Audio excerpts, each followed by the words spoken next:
So, science of fire. So, yung science ng fire, dagdagan natin ng engineering. That's when we have the fire protection. So, this is again what I have covered, fire triangle.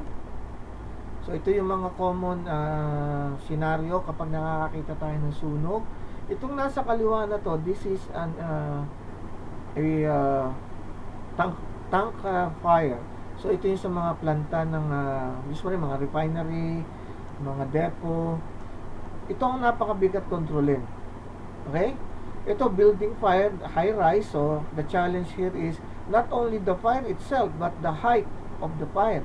Ito naman sa kaliwa, ang challenge naman dito, kasi yung material mo dyan, ay hindi katulad lang ng kahoy na basta pag nabuhusan mo ng tubig, mawawala na. Kasi nga, fuel mismo ang nasusunog yan. Ito naman yung sinasabi ko kanina na wildfire or yung mga bush fire. So, ito yung mga pagtuyong-tuyo, lalo na pag summer or may heat wave like sa California nga ngayon. Last March ay sa Australia kasi bundok yon. So, maraming kahoy, maraming tuyo. Dahil nagkaroon sila ng parang matinding summer na sobrang tuyo, so napakadaling masunog noon. At ito naman, well, this looks very familiar. Ito yung mga common informal settlers housing dito sa atin. Okay? Na dikit yan. Pag nasunog yung kabila, damay-damay na yan. Okay? So, all of these are very much life-threatening as well as talagang napakalaki ng epekto sa kabuhayan niya. Okay? Itong mga mabibigat. Yung sa mga platform. Right now, if you're watching the news, there is a tanker. Katulad nito, this is a tanker. There is a tanker that is burning off the coast of Sri Lanka. So, it's an oil tanker na I think nagkaroon sila ng problema sa barko, tapos nagkabuti siya and there's now fire. So, nagpadala na ang bansa ng India para tulungan yung bansa ng Sri Lanka para maapula ang barko. Kasi, most of our fuel, yung mga ginagamit sa sasakyan, sa aeroplano, kerosene, they are being transported by ganito, tank. Okay? So, malalaking mga barko to. Ito naman, oil rig. Ay lalo na mahirap ang sunog dito. Kasi pag sinabi mong oil rig, ang lumalabas dito, langis. Ay once na trigger ang langis, ang hirap ng ano ba sa Tagalog natin? Apulain. Okay? This is also an oil rig. So, in this kind of a scenario, lampas na ito sa fire detection. This is already under fire protection systems. So, dito napapasok yung mga, yan, katulad yung mga pansaboy, yung mga ito, yung mga nilalagay nilang mga foam and all that. Okay? So, ano ba yung mga common causes ng fire? Usually, kaya nga ito tinidiscuss lagi sa safety. Pag kayo ay nag-OJT na at kayo ay pumasok na sa mga planta, opisina, pag-uusapan lagi dyan ang safety.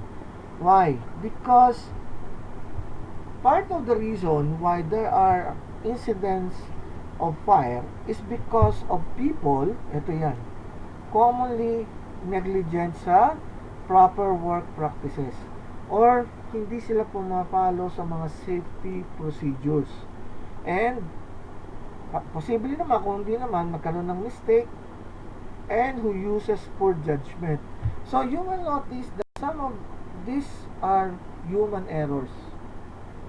Okay? Kaya hindi na sinabing all. Most fires are caused by human errors here. Ngayon sa mga balita, lagi maririnig natin na fire ang sunog, the cause of fire in a residential is electrical.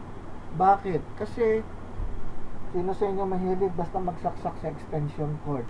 Ang extension wire, extension cord ay temporary. Pero sa atin, sa Pilipinas, ginagawa natin yung permanent. Kaya hindi na siya temporary extension cord. So, ang tawag natin ng mga pansamantagal. Ay nangyayari, hindi, not knowing na maliit lang yung kable ng extension. Kasi kaya nga si extension, temporary lang siya. So, hindi malalaki ang kayang dalhin na kuryente. So, doon tayo saksak ng mga appliances and all that hanggang siya ay ma-over na yung current carrying capacity ng wire, bumibigay na siya. Actually, hindi naman yung wire ang nasusunog.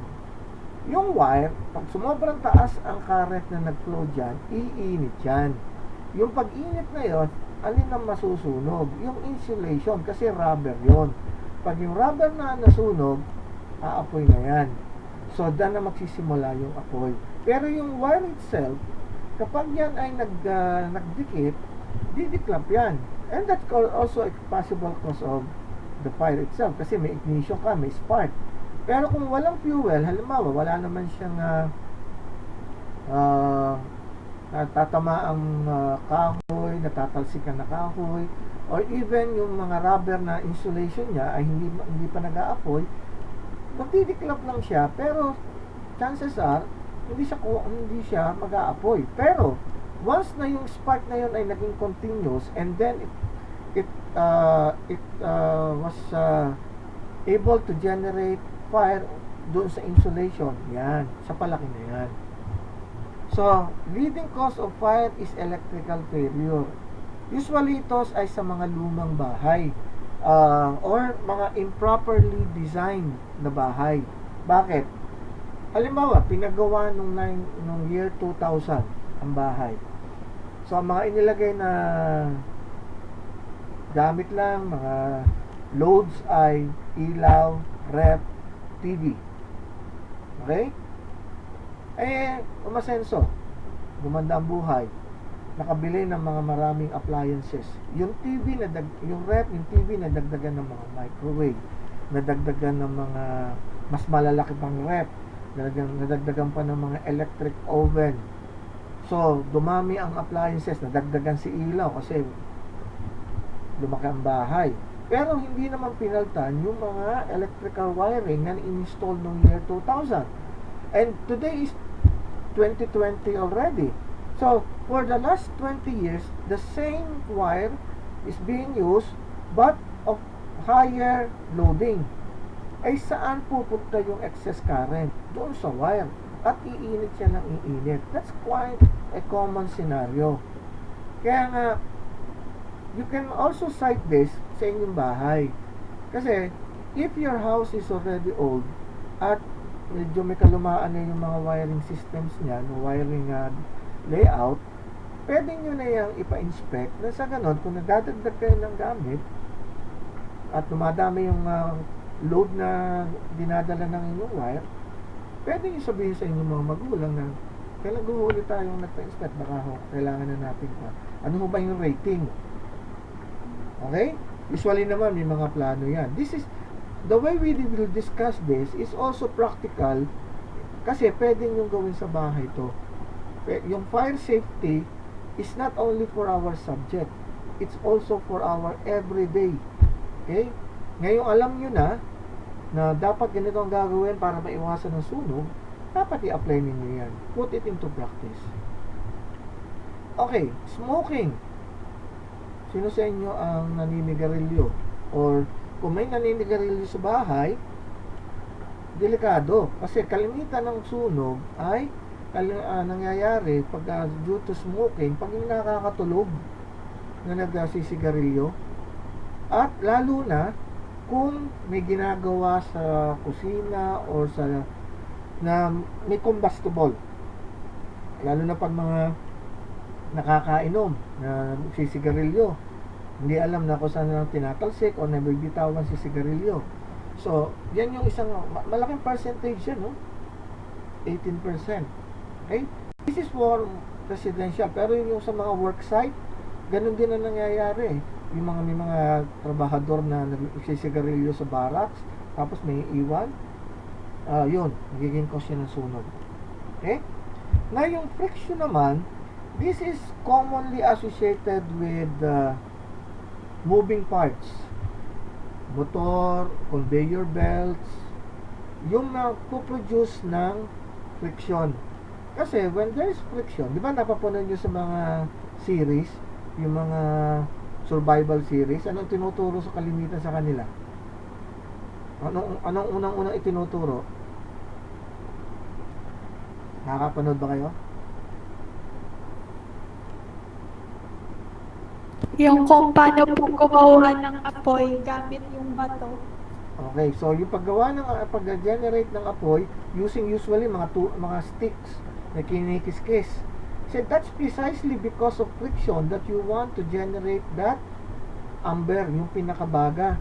Tapos lalagyan mo ng mga tuyong mga dahon-dahon o mga damo-damo, then that will start the fire. And that's precisely friction. Pero controlled 'yon. Dito, ito yung mga halimbawa sa sasakyan, 'di ba kalimitan pag matagal na tumatakbo yung sasakyan, mapapansin niyo ba na parang may nangangamoy. Usually ang common na scenario diyan pag matagal na yung sasakyan tumatakbo tapos umiinit na yung mga brake, tapos yung mga ano mang mga goma doon na moving. Sasabihin ng mga pasahero, may nangangamoy. Kasi that's an indication na may friction and it has already generated enough heat to cause kumbaga kwando sa material defect na pwede na siya mag-apoy kaya nangangamoy. Yun yung ating tinukan.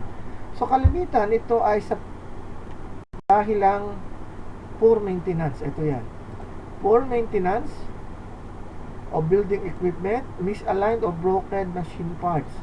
Kaya nga kung halimbawa may sasakyan kayo, anong ginagawa kalimitan ng mga driver sa inyo sa bahay? Kung ang inyong kuya, tatay, or kahit ang inyong mother, pero usually hindi ito ginagawa ng mga female drivers eh. Anong dapat unang ginagawa? Checkin muna. Titingnan muna kung okay yung mga alignment. Kasi pag nga mga misaligned dyan nagsisimula yung unnecessary friction. Kasi may necessary friction din naman. Kasi halimbawa, yung belt doon sa conveyor belt, hindi naman yan iikot kung madulas yung belt doon sa pulley. Kasi dudulas lang siya. So, kailangan din ng friction. Pero ang tinatawag natin ditong friction ay yung uncontrolled na kabilisan na kanyang ikot, nasusunog na, o na nagkakaroon na ng defect yung material na pwede na siyang mag-apoy. So, it can be prevented by routine and regular maintenance. Kaya nga sa mga sasakyan, di ba, tuwing lalo na pagka ito ngayon Ondras, malamang hindi tayo maglalabas ngayon Ondras eh. Kasi baka walang pumutahin na sementeryo dahil ng pandemic. Pero pag kami ganitong, usually pagka ganyang okasyon, ano unang pinapaalala sa mga news, yung blow baguettes. Ito yung routine maintenance na ginagawa ng isang driver sa sasakyan, lalo na kapag siya ay biyahe ng napakalayo. Yung blow, battery, ano ba yung lights, water, okay? So marami yan. So preventive maintenance is a part of a routine that should be initiated to prevent fire accidents. Now overheating naman, abnormal process temperature, so sometimes it is due to unavoidable circumstances na rin. Especially those involving flammable liquids. Ano ba yung flammable liquids? Ito yung pag pinaglahok mo yung dalawang chemicals na parehong flammable, even without a heat source or heat igniter, pwede siya mag-apoy. So yun yung overheating. Okay? Alam ng mga chemical engineers ito, alin yung wag na wag pagsasamahin at siguradong kaapoy. Okay? Now, burning flames, ito yung mga dryers, oven, ito yung sa mga lutuan na o-over yung kanyang pinaka extension ng apoy, lalo sa mga oven. Okay? So, a good example will be yung kapag naiwan na ang inyong gasol o ang inyong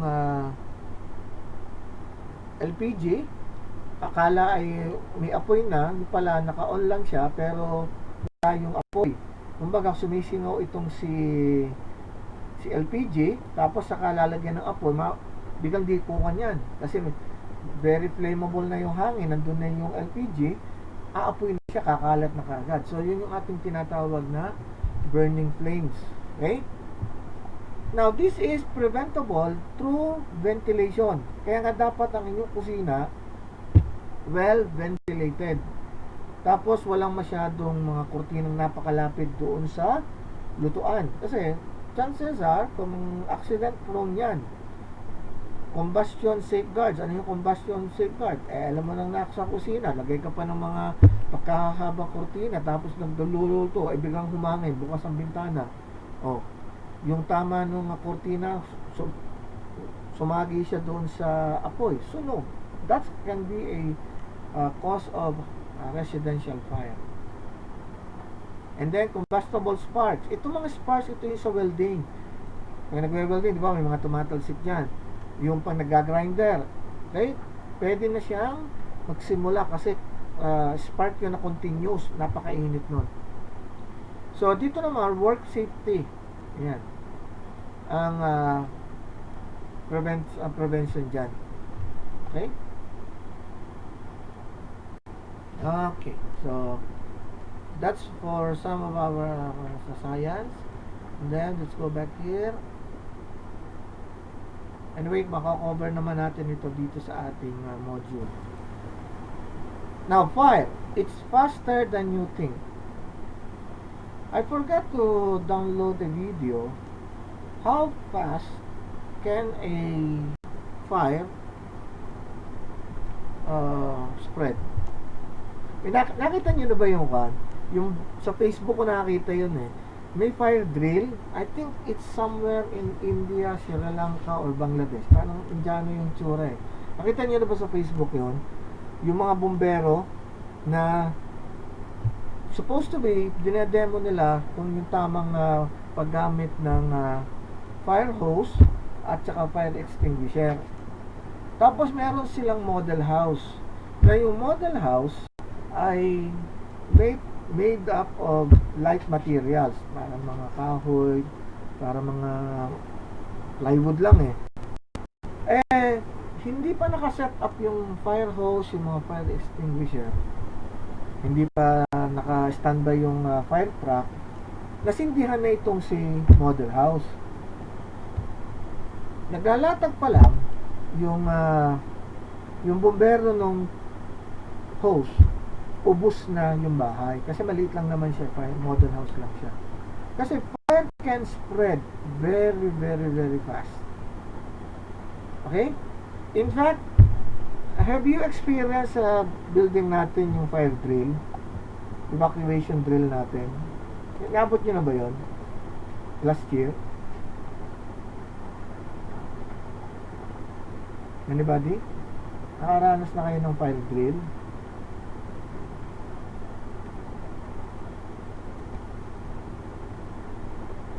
Nung high school po, sir. At least you can relate. How long do you think is it required for everybody to evacuate within the building? What's the time safe that is considered to be safe para mag-evacuate pa? How long do you think you are given to evacuate a building?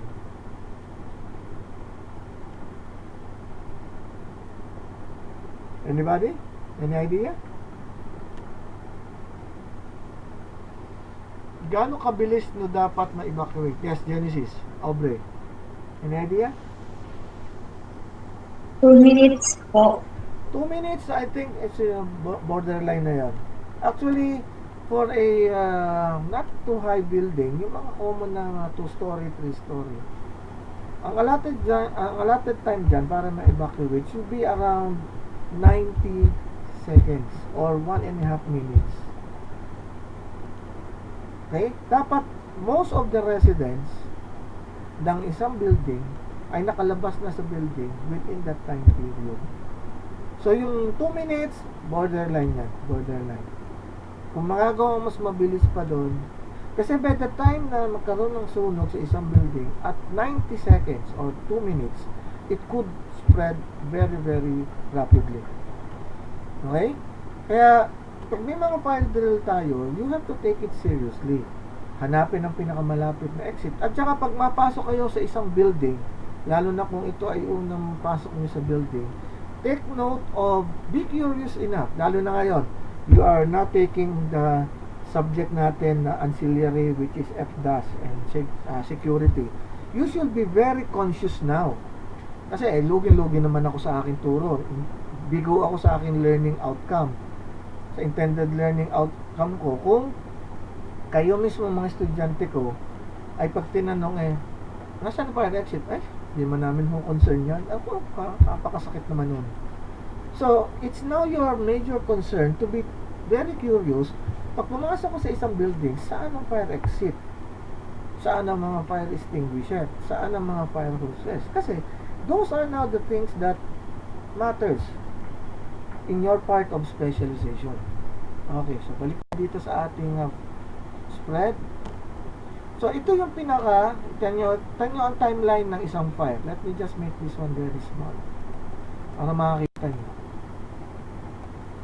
Ganito lang yan, oh.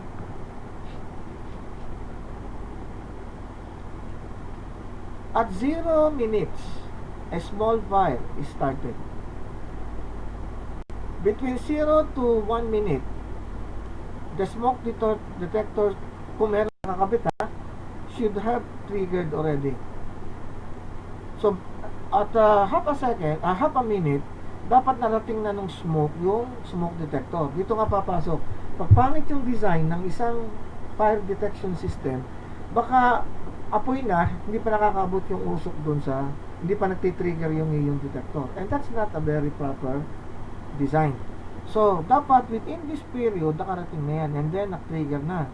And then, kung ikaw yung tao, dapat may a sense of awareness ka na. Na, uy, may usok, may apoy, may trigger. So, pwede nang mag-evacuate. Then, in 2 minutes, the ceiling temperature is reached 70 degrees. So, ito na yung sumula ng pagkalat sa kisame. Ang apoy naman, meron ba kayo nakita ng apoy na sa baba? Parang wala, di ba? Pasaan lagi ang direksyon ng apoy?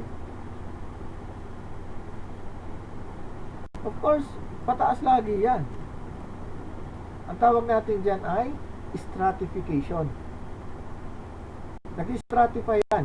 From the bottom up, baba dito yung source. Tataas siya ng tataas. Yan. So, stratified yan. Hanggang sa maabot na niya yung itaas. Yung pinaka-ceiling. So, usually sa Amerika, may 110, 911 or may tatawag na ng bumbero. Okay? Tignan nyo, that's 2 minutes. In 3 minutes, yan. Temperature rise. Visibility is reduced to 0. Kasi by this time, under 3 minutes, mausok na yan. So, wala nang makikita halos ang tao dyan. Kaya nga usually sa fire drill, ang itinuturo dyan, kapag ikaw ay nasa gitna ng isang nasusunog na lugar, anong ginagawa? Gumapang ka. Kasi chances are, ang usok nasa parting mataas-taas. So, yung baba, may visibility ka pa dyan. Okay? So, that's the reason why there's always that safety drill na pinadata pang as yung talag ng on your naka-chest down ka na sa lupa. Hindi. Yung luluhod ka lang para kita mo na mas mababa ka dun sa usok.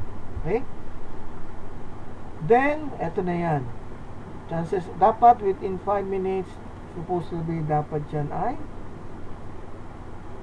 nakaresponde na ang bumbero. Pero sa Pilipinas, medyo malayo mangyari ito. Kasi, malalayo ang bumbero. Pangalawa, nahirap pumasok sa mga eskinita, sa mga building, sa mga bahay-bahay. So, hindi nangyayari ito. Kasi, after 5 minutes, eto na yan. Ayan o. meron na siyang phenomenon called flashover. Ito na yung ang sa Tagalog yata, ito yung dumidila na yung apoy. Ito yan, flashover na to. Ayan, ha? Dumidila na siya sa labas. Flashover na yan. And by this time, is already a foregone conclusion, wala na magagawa para pigilan ang sunog dito. So, it can happen between a critical period dito, lalo na sa punto ng safety, ay 0 to 2 minutes. Sa punto ng FDAS, dapat ay 0 to 2 minutes. Nakatrigger ng lahat ang alarm systems natin. Naintindihan? Question?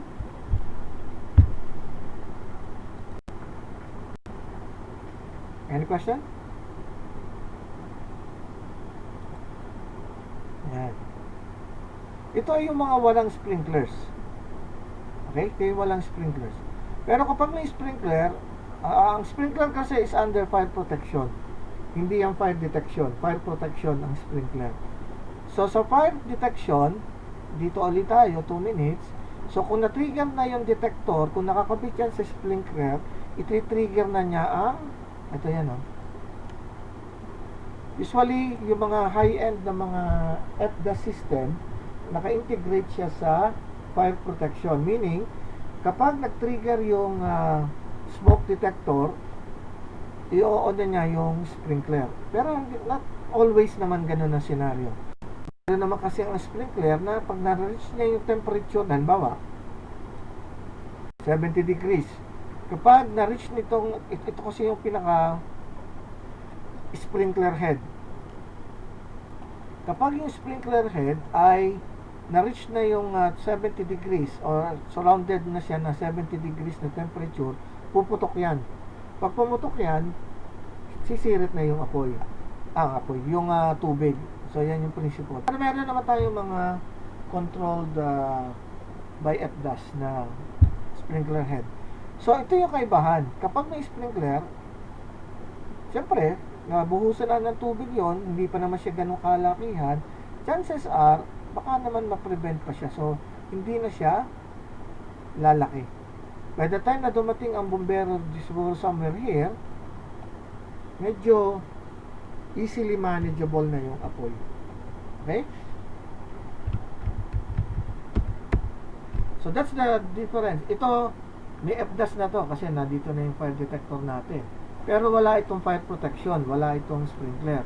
Dito naman, may FDAS, tapos meron ka dito sprinkler systems. Okay? So, may fire protection na yan. Okay. So, what are the characteristics of fire? It's very fast. Fire will double every 30 seconds under normal conditions. And temperature will rise up very fast as well to almost 300 degrees Celsius. Yan.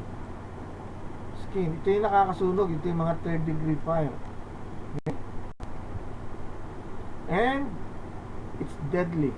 Ano nakakamatay mismo? Hindi not necessarily yung apoy kasi pag by the time na ikaw ay usually na-expose na doon talaga sa apoy, malamang hindi na mararamdaman ng tao yun. Kasi chances are, patay na siya doon. Ano ang kalimitang cause of death? Yung inhalation ng sunog. Okay? Dahil ng smoke. Mas marami pa ang naunang namamatay sa smoke kaysa sa mismong apoy. Okay? So, small fire can produce enough smoke to fill up a building in minutes.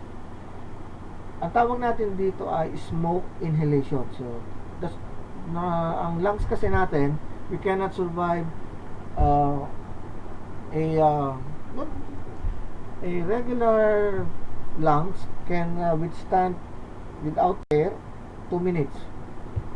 Meron kasi malalakas ang baga kaya nila after 3 minutes. Pero tayo mga regular na ang baga, hindi naman gayon exercise, 1 to 2 minutes enough na pag yan ay napasok ng usok, pag hindi ka na makahinga, masasuffocate ka na. Okay? So ito na yung mga Okay. So before we go to this one, I'll jump first to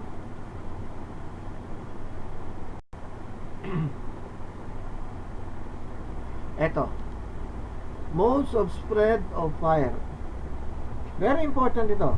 If you're into F-gas, dapat maunawaan nyo paano ba posibleng kumalat ang apoy. Not necessarily sunog ha, yung pagkalat ng apoy. So, very mechanical to kasi ito ay sa thermodynamics nila.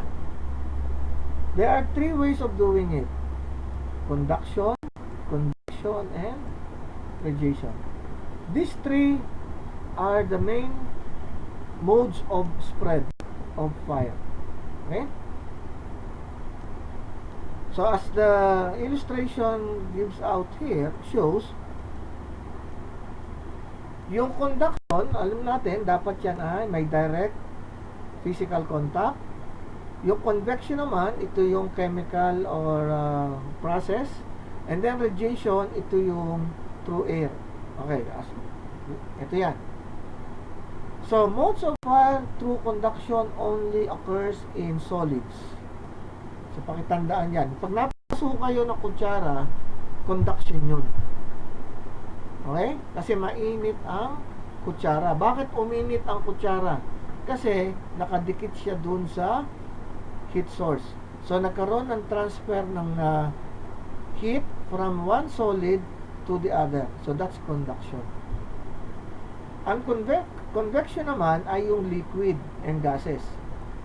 Ito yung kapag mainit ang tubig, pag yung kape, pag nilagyan mo ng mainit na tubig, kakalat yung mainit until it equalize na lahat sila iisa na ang temperature. So that's convection. That can also be true for gases. And then last is radiation. Ito naman yung halimbawa, yung toaster. Bakit ang tinapay ay natotoast? Hindi naman siya nakadikit doon sa pinaka-heater. Di ba? Yung heater sa oven toaster, sa bread toaster, di ba? Lahat ba nakagamit na ng bread toaster? Nakakita na ng bread toaster? Paki-thumbs up ninyo kung I hope na lahat naman siguro nakatikim na ng toasted bread. So, gumamit ng toaster yon. So, that's by radiation. Kasi yung tinapay, nasa gitna ng dalawang heater. And through radiation, yung napuproduce ng heat, nagre-react yung surface ng tinapay o yung material ng tinapay. Okay? Yung yung flour. At saka kung ano man yung ng tinapay na yun. Kaya siya nangingitim. So, that's radiation. It's neither conduction nor convection. These are heated rays emanating from the hot object. So, these three are common spreader of fire. Any of these three will be able to generate enough heat to start a fire. So, ito yung more detailed explanation ng conduction. Heat energy is passed from one molecule to the next. Kaya kandila, naiilawan yung let's say wire. Kung ito man ay wire, yung directly agitated na mga molecules dito sa tapat mismo ng apoy, ayan. So, mabilis siya madi-disperse. Doon naman sa medyo mas malamig na dulo, mas compact siya. Okay? It passes, as the molecules get excited, it passes on heat by colliding with their neighbors. Kaya, from a certain point of time, from zero time to a certain point time t,